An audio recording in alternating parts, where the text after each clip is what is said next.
¿Todo bien? Un flat, sí. ¿Y ese? ¿Tiene chocolate? ¿Pan de chocolate? Sí, con Mercado Pago, sí. Ahí está. Con esa cara haces pedidos. Llévamela, sí, porque pongo cara de bueno para pedir. Ok. Llévamela a la mesa donde estoy ahí con esa chica. Con esa chica, de pollera de jean. Y con la otra de gorrita. Con esas dos. Bueno, ahí voy. ¿Dos? Gracias. ¿Dos? Bueno, y así fue como pedí todo lo necesario para sentarme a disfrutar de esta maravillosa columna. Después de la peor actuación que vas a ver en tu vida, La verdad que sí. estamos de regreso con nuestra querida Emilia Novo. Hola, buenos días. Perdón, estoy tardando un poco hoy. Hace los acá creo que puedo. ¿Con dos estabas tomando un café? Igual? No, sí, pero ¿Con perdón. dos? Pero perdón, ¿no existen los tríos acaso en la vida? ¿La gente no disfruta? No, está bien, la gente tiene amantes y esas cosas, digo, pero dos y en público. Bueno. O sea, yo soy muy liberal. Muy desprolijo. Muy desprolijo. muy liberal y no banco, muy no banco desprolijo. línea para nada. No banco línea para nada. Y también Dios. no sé si le pusiste el nombrecito acoso al vaso. ¿Viste que hay que hacer una cosa así medio de cheto? No le puse, porque no estaba en un Starbucks. Estaba en una cafetería de especialidad tipo de esas que te encontrás en En nuestra ciudad. 5 y 38. En nuestra queridísima ciudad. No vamos a decir el nombre. No lo digamos. Bueno. Por tus fines el de 13 que es un desastre. Che, ¿cómo andás, Emi? ¿Bien? Bien, ¿y ustedes? Todo tranquilo.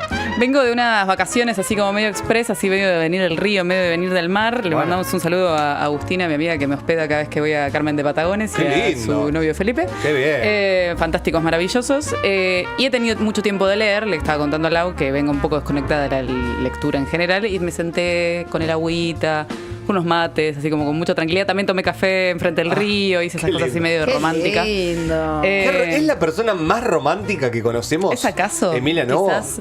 Lo cual no va tanto con mi personalidad, lo cual es extraño. O sea, es como una comunión de cosas Sí. raras. Es como profunda, Emi, ¿viste? Ella Se ve como... es- Sí. No, pero es romántica. Ella es como que el amor es la definición de amor con dos patas. Igual ojito, Bueno, para- Ojo. Que quiero decir Mucho, ¿no? que para mí el amor es mucho sufrimiento y hay que bancar también. Por eso banco más la línea de la profundidad, quizás no de. bueno, quizás no del romanticismo medio boludo, así como medio rosa. pero así no, como, porque eso sería cursi. Vos no sos cursi. Bien. Me Hablo gusta. de otra cosa. Me encanta que me caractericen, chicos. La verdad, estamos acá para eso.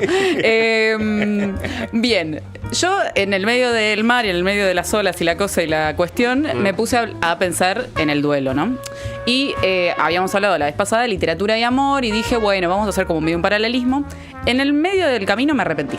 Bueno, puede pasar. Me súper arrepentí porque en una nota en relación a nuestra soberanía nacional, que es en el día de la fecha, Hoy. dije, bueno, me pongo a leer cosas que no he leído, nada, notas, no nada muy así como muy específico, sino como que me senté a leer. Y en un momento leo una nota de un chabón que dice, yo fui a las Malvinas y sentí una sensación de duelo.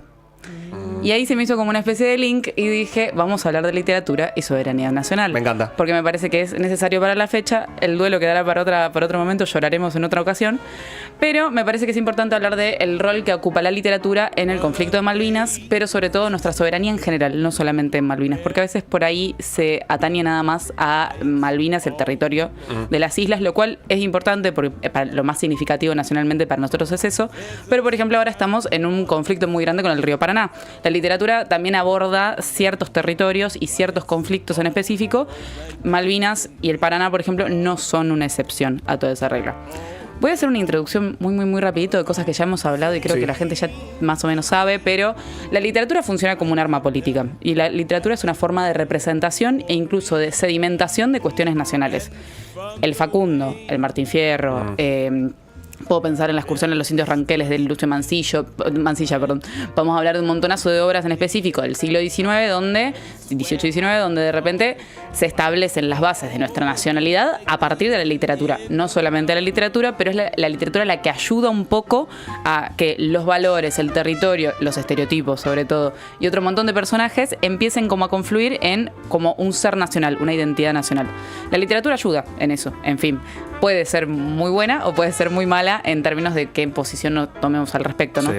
Pero ha hecho cosas muy, muy malas por la historia, no solamente... A veces siento que en este romanticismo que se le tiene de la literatura parece que es todo belleza, todo arte, qué sé yo, como Y si el no arte... todo es tan bello. No todo es tan bello y el arte es profundamente político, sobre Claro. todo. Entonces, lo político lleva un montonazo de cuestiones donde, por ejemplo, tenemos la primera parte del Martín Fierro, donde definen al gaucho y a nuestra identidad nacional de una manera, y una segunda parte del Martín Fierro, la vuelta, donde es exactamente, Completamente dócil. no todo lo contrario, pero bueno, Sí. un domado totalmente, un domado del poder político. te han domado, básicamente, Te te han han domado domado. Hernández, ha sucedido. Quería hacer esa breve introducción para un poco como que nos interioricemos en el rol que cumple la literatura en nuestro país, al menos. Y también teniendo en cuenta de que a veces la literatura, al menos la más tradicional, siempre forma parte como algo de muy de élite, ¿no? Como algo que parece como muy fuera de la población, o al menos de escritores que están como por fuera de lo que son la gente de a pie, común y corriente. Porque después tenemos representantes como Borges, como Cortázar, que son la Socampo, que son toda gente como muy de clase alta, ¿no? Sí. Que parece que no se metieran muy... Que no es en todas las cuestiones, pero creo que sí hay algo ahí como de una marca, así de la burguesía, de la alta aristocracia. Volviendo, porque me estoy yendo de tema, vamos a hablar de Malvinas. Bien, lo que nosotros hablemos de Malvinas también tiene que ver con la prensa. La prensa, dicho el periodismo y la literatura, son primas hermanas, tienen como una especie como de relación casi que intrínseca, donde, por ejemplo, los medios de comunicación sabemos que en el momento de la guerra, ¿qué hicieron? ¿Nos acordamos? Nos constantemente contaron como lo bien que venían las cosas, cómo todo Exactamente. estaba ocurriendo espectacular y la realidad era completamente diferente. Exactamente. Entonces tenemos una construcción de nuestra nacionalidad al momento de la guerra, que también hay que pensar, que lo vamos a hablar un poquito más adelante, se piensa solamente en las islas en relación a la guerra. Y solamente en relación a esos días, que me parece que son, no quiero errar al número, pero son 83 días de guerra. Sí, creo que sí. De todas formas, y más allá del número en específico, se tiene en cuenta solamente como esos días y nada más. Parece que las islas después no hayan dejado de existir casi, Claro. prácticamente. Entonces hay algo importante a tener en cuenta de cuál es el rol que ocupan los escritores y las escritoras en relación a este momento en ese presente, ¿no? Como si se manda de alguna manera a contar lo que de verdad está pasando, lo que en realidad estaba pasando, era toda una mentira. O sea, nos está mandando una construcción de héroes donde realmente lo único que estaba sucediendo era una matanza. Claro. Entonces, qué importante que es qué es lo que consumimos y preguntarnos también de dónde vienen las noticias, de dónde viene la literatura, quién escribe, cómo escribe, en dónde, que de repente nos están vendiendo algo que no es verdad. Sí. Entonces, hay una especie como de construcción desde lo argentino donde hay una deuda con estos pibes, que al menos en mi concepción de la historia no son héroes, son pibes que mandaron a matar, porque mandaron directamente a la matanza, que claramente no es culpa de ellos, pero que de alguna manera hay algo ahí que nos engañaron, nos hicieron creer en una nacionalidad que no existía. Podemos hacer un paralelismo con el Martín Fierro, irnos hasta allá y decir, claro, o sea, la matanza de los indios, la matanza, o sea, la discriminación total de los gauchos, también la matanza de ellos y la matanza de estos pibes, tienen un paralelismo totalmente, o sea, es lineal casi, es la misma arma, la misma forma, y es el poder político, por supuesto, cagándose un poco de risa en nuestras caras, básicamente, o sea, y domando un poco como a la sociedad civil en ese sentido. Por eso, me parece importante, voy a hablar de Rodolfo Fowil, que es un autor muy importante en nuestra nacionalidad y me parece súper necesario que lo nombremos. Rodolfo es un personajazo. ¿Ya lo habías mencionado en otra columna? Sí, lo he mencionado, me por eso parecía. no quiero dar demasiado, Ok. o sea, demasiada descripción, pero de todas formas, Rodolfo es un personaje impresionante. Impresionante, búsquenlo. Parece, o sea, es una especie como de rockstar, periodista y escritor. Tiene mezcla de publicidad. Yo lo que había nombrado es que es el autor de El sabor del encuentro, de Quilmes. Que yo te salté al cuello diciéndote que no era Ginsburg, tal- el mito ahí. Exactamente. ¿De quién fue? Exactamente. Pero bueno, un fenómeno el chaval. Es un fenómeno, un fantástico, un rancio igual también, pero de todas formas ha escrito cosas bastante revolucionarias para la época, porque una vez que termina la dictadura, él escribe en el 83 Los Pichiciegos. Claro. Es el primero dentro de como no sé si dentro del canon nacional, pero de escritor muy importante que escribe una obra sobre Malvinas. O sea, había pasado nada, había pasado un par de años y él al toque se pone a escribir Los Pichiciegos. Los Pichiciegos, ¿saben lo que es el pichiciego? No. Es un bichito que se esconde abajo de la tierra. Es como un roedor que se mete por abajo Sí. de la tierra y que vive por abajo de la tierra. Lo que él escribe, o sea, es todo ficción, pero de todas formas hay algo como muy simbólico y muy metafórico. Él escribe de una serie de soldados que se escapan, que son desertores de la guerra, al igual que Martín Fierro, vuelvo a hacer el paralelismo, que se quedan en las trincheras y que no luchan. Mirá. Y que no van. Es más, incluso él relata más los días posteriores a la guerra, cuando la guerra ya termina y ellos no se enteran, que el resto de como la guerra en sí. Le da una mirada, hay un cambio de foco y un cambio de narrador que es impresionante para mí, donde de repente es como, él lo que denuncia es esto. O sea, eran pibes inexpertos, pibes que no tenían formación, que eran chicos, que se estaban cagando de frío, que se estaban cagando de hambre, y que además esto, o sea, hay algo tan humano en la guerra, como lo hay en el amor y como lo hay en el duelo y un montonazo de cuestiones que las hemos charlado un montonazo de veces, donde estaban cagados de miedo. Claro. Donde no querían luchar, donde no querían formar parte ni ser héroes, ni formar parte de ninguna nacionalidad, ni qué país, ni nada. Era como, hay escenas donde es como, yo quiero estar con mi mamá. Entonces hay algo ahí de lo profundamente humano de Fowl, que también tiene algo como incluso de esta mini sociedad que se arma entre los pichiciegos, que me parece muy interesante para ver como medio como un arreglo entre ellos, que creo que está buena para analizar Malvinas. Creo que está bueno tenerla en cuenta como para cambiar un poco como el eje del heroísmo, sobre todo. O sea, de esta cuestión así como que parecemos todos que somos Ulises de repente. Bueno, hay un debate ahí con eso, sobre todo con esa postura Sí. entre lo que decía Semi de la matanza y de que en realidad no son héroes, a mucha gente que dice, no, pará, sí son héroes. Bueno, hay como... depende con quién te cruces y la postura que tenga, te vas a encontrar con caminos diferentes sobre cómo se interpreta la guerra de Malvinas. Es que creo que no está mal, o sea, creo que no está mal pensar desde el nacionalismo, creo que no está mal pensarlo desde la soberanía y desde el orgullo que nos da ser argentinos y haber plantados como fuerza dentro del territorio, o sea, Sí. haber reclamado a las islas como algo que es nuestro, de verdad que lo es. Que eso, porque para mí es importante no irnos como para el otro lado, como pensar en esto. Bueno, yo no creo que sean héroes, pero tampoco creo que las Malvinas no sean argentinas. Claro, Como ni hablar. pensarlo de las dos maneras. Como hablar. hay gente que se va un poco para el otro lado. Y como- sí, estamos en un momento en donde eso blanco-negro, nadie puede ver el gris. Sobre todo, me parece importante, y después ahora vamos a hablar un poquitito más de otros cuentos de Fowl, porque Fowl tiene varias obras, pero bueno, esta es una novela en específico, la de Los Pichiciegos. Estamos en un momento político muy complicado, chicos, donde de repente está todo puesto político mundial, global, pero político en relación al Sí. gobierno que nos aqueja en este momento, donde los valores y donde nuestro ser político y nuestra identidad política está puesta en jaque constantemente y puesta en repregunta totalmente. Si bien...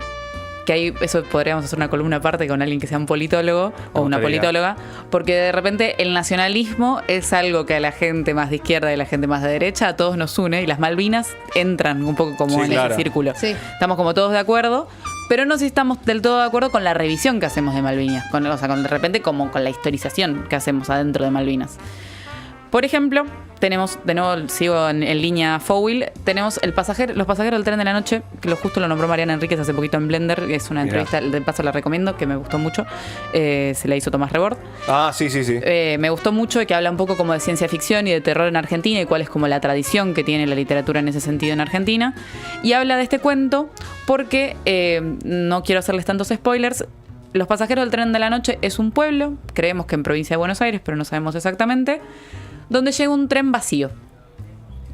Llega un tren vacío y en realidad lo que nosotros vemos y lo que empieza a describir el narrador es que es un tren donde de repente empiezan a llegar soldados que se habían dado por muertos.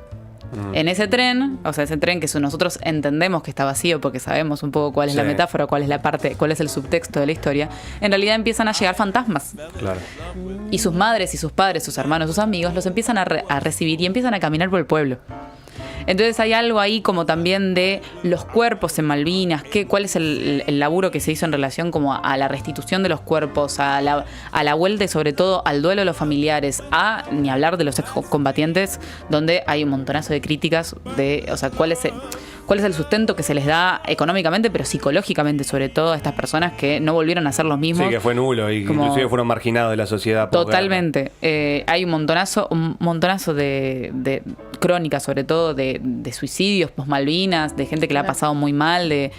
¿Es reciente el libro, digamos, en el espacio temporal, así como mencionabas el anterior? Sí, Los pasajeros del tren en la noche está como, no sé si es el 85, pero por ahí es. Ok. Fowl se murió en el 2000, hace no tanto. me parece que fue 2017, 2018. Un tipazo, igual la verdad, un tipazo. Yo creo que ya les conté la anécdota de la cocaína, pero no se los voy a contar de nuevo. Ya ese título ya es potente. No, Leila Guerriero, que ahora vamos a hablar de ella de paso, en estos 5 minutos breves que nos quedan. Sí. Leila, la hemos nombrado, tuvimos una columna sobre La Llamada. Leila es periodista, cronista, una de mis favoritas, una de mis últimas obsesiones, que debo decir que no se me va. O sea, yo a veces... ¿Fue te diría que fue la primera columna que trajiste o no? De literatura, sí. Sí. Claro. Veníamos con las teorías conspiranoicas y pasamos a literatura. Esa época. Es como sí. el pasado. Sí. Como cuando te acordás que fuiste flogger. Exactamente. ¿Te acuerdas que yo hablaba de teorías de Twitter? Claro. ¿Te acuerdas que yo arranqué? Antes todo esto era campo. No, Leila Guerriero es cronista, ya la investigación. Sí, sí. Ella le hace una entrevista a Fogo y lo vamos a hacer el cruce de los dos autores.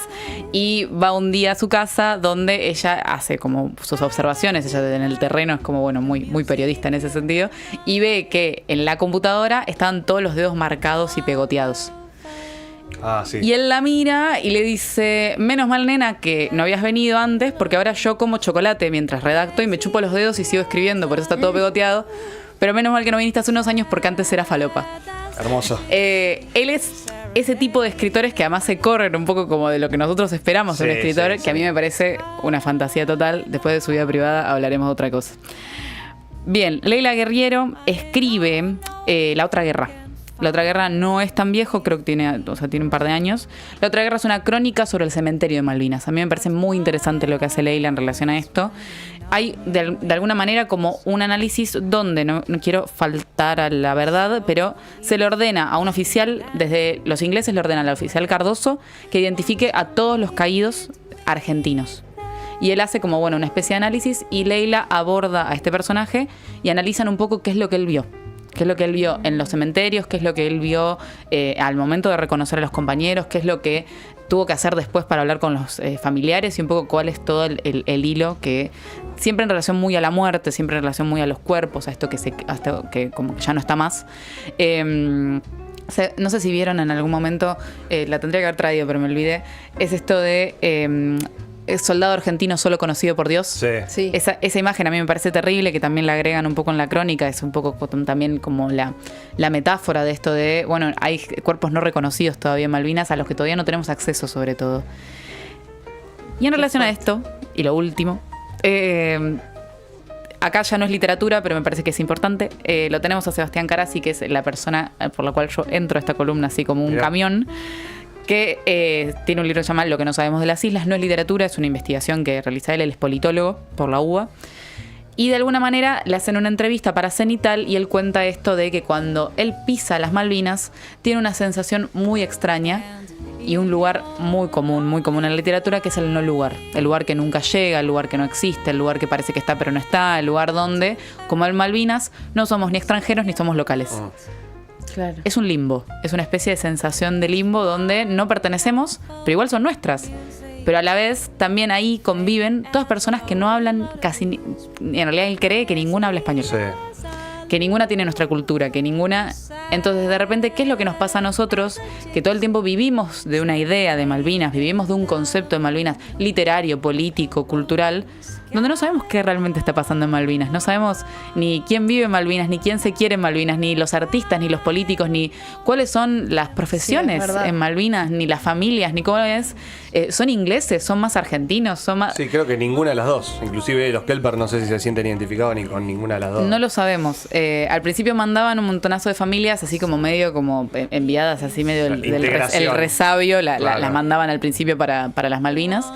Pero nosotros no tenemos forma de saberlo, lo cual a mí estas crónicas me parece como que son muy interesantes porque nos hacen acercar de alguna manera a una parte de la soberanía y una parte de nuestra identidad que parece que casi que es mala palabra.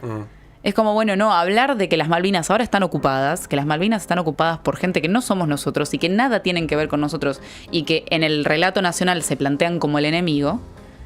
¿Por qué? O sea, ¿por qué no vamos a hablar de esto? O sea, ¿por qué incluso no podemos llegar a empatizar con esta gente que vive allá y conversar con eso? O sea, hablar de cómo es la vida en Malvinas. Así que muchachos, esta ha sido la columna del día de hoy. Linda lista, ya tiene un eco. Linda lista, linda recomendación, me gustó. Y a mí no me queda más que agradecerte, mi querida Emilia, A ustedes. por lo que has traído el día de hoy. Muy buena. Usen la escarapela. No sé si me ven. Ah, Usen la trajiste por favor. escarapela. Por supuesto. Pero por Qué favor. boludo, yo ni... Este es el meme de Santos. Sé cómo se puede saber. Sí, ¿por qué no tiene una qué? escarapela? No traje carapela yo, salí a las corridas. Yo me vine de celeste. No seas bolacera, vos te pusiste lo primero que encontraste en el... chamuyo. Vos también, Lau. Yo también. Esto estuvo pensado, disculpame.